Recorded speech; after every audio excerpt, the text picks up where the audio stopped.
Welcome back. The National FFA Convention has been taking place in Indianapolis, Indiana. I'm Susan Littlefield with the American Ag Network, and one of the unique opportunities that's got some kids' attention happens to be drones. We know drones have become more and more a part of what we do every day in agriculture, so what not a better place than here at the National FFA Convention to do some drone introductions and what the folks at Nutrien Ag Solutions do.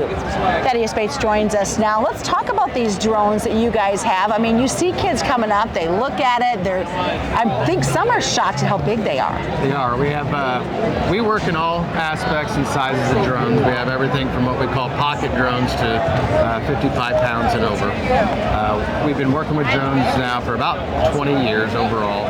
And what we're seeing is the regulations are coming in, which is designed to make it safe for manned aviation and unmanned aviation. So what is the reason behind the drones that it's not only seeing an increase in popularity, but just the everyday use of them? There is an everyday use. So what we're seeing is we have everything from imagery to product application to scouting.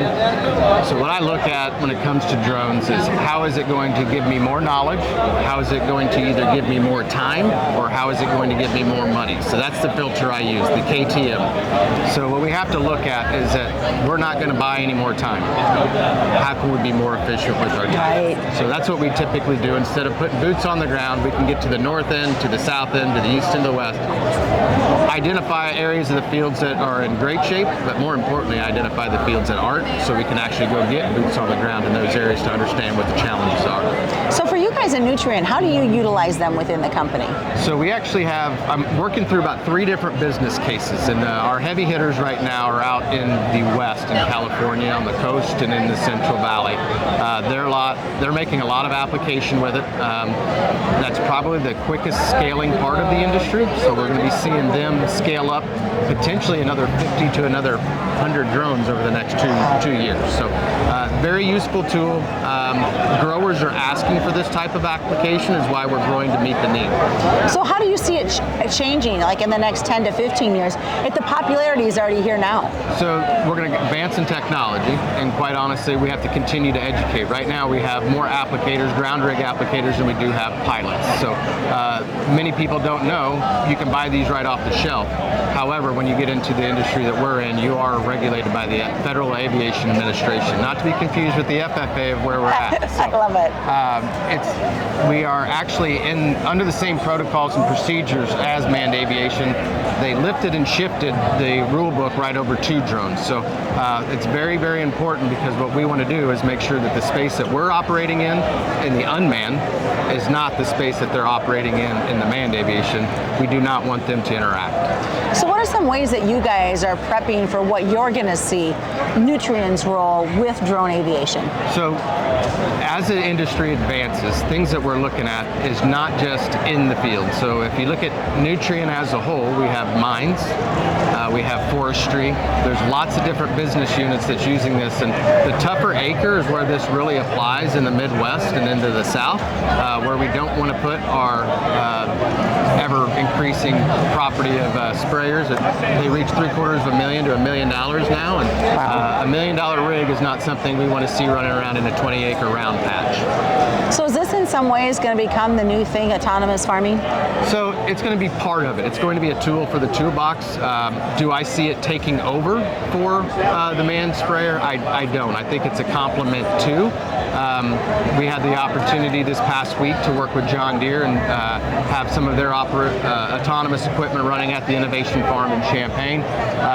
Most importantly, it did what it said it was going to do. So it was able to stop, it was able to lift up, it was able to move through and move through passable waterways.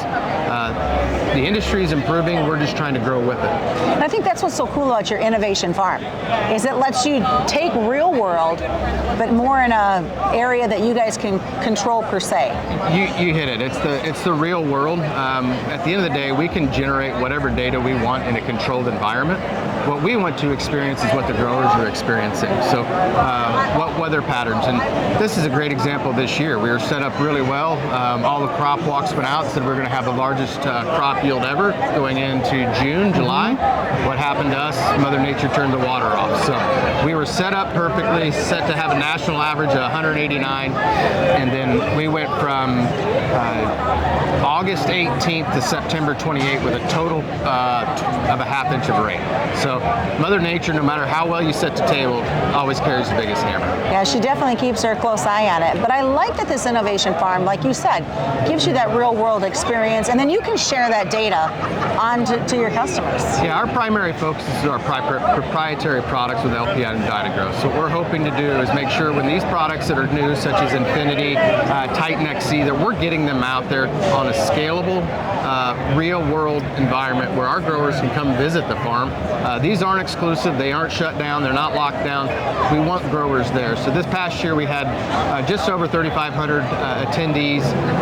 What we're looking at is probably with a simple equation that close to almost 10 million acres impacted. When they came in, that's what that relates to. So we know fewer and fewer growers are actually managing more and more acres. So the number of people that come through is not as necessarily as relevant.